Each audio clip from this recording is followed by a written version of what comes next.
Would you like to play a game?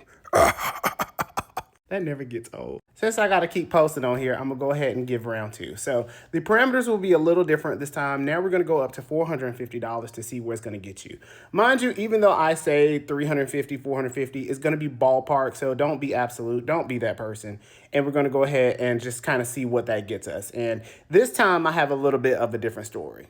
So this go around, I decided let's bump up the budget a little bit. And I said, you know what? Let's go ahead and look at a Honda Accord because those are good cars, right? So this one in particular is a 2018 Honda Accord, which means at this time it would be 7 years old, and it has about 133,000 miles on it, and it's a price at about $15,400.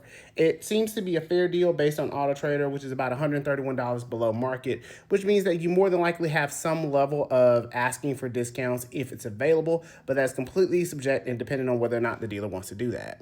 Now keep in mind your credit score is about the average because we want to keep it realistic, so you're about at 13.95%. Also remember that number that I gave you is before taxes and fees, so just keep that in mind. This one is a little different because in this case, because the car is a 2018, you want to finance it for about 4 or 5 years. You don't want to finance it too long. And this will put you at about $21,000 total at $5,000 in interest. I said before, because this is fair value, you can kind of use that as a barometer, but realistically, you probably will be able to ask for a couple of $100 off, but don't expect a lot off.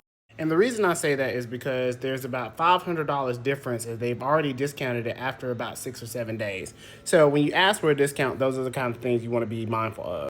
In terms of the accident that happened, it looks like it was in the back, so that's not really a problem, but it depends on what type of damage and how much damage occurred, whether or not it will create some type of problems down in the road.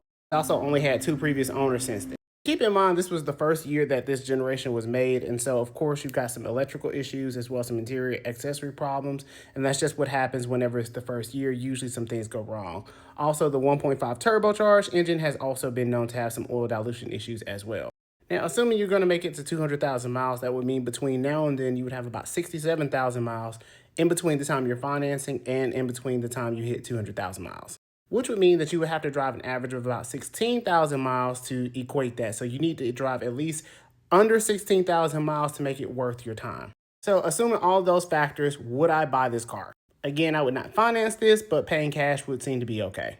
If it had a little less miles and we're in a little bit different condition, then yes, I would say financing would be a better option. But you guys let me know what you think in the comments below.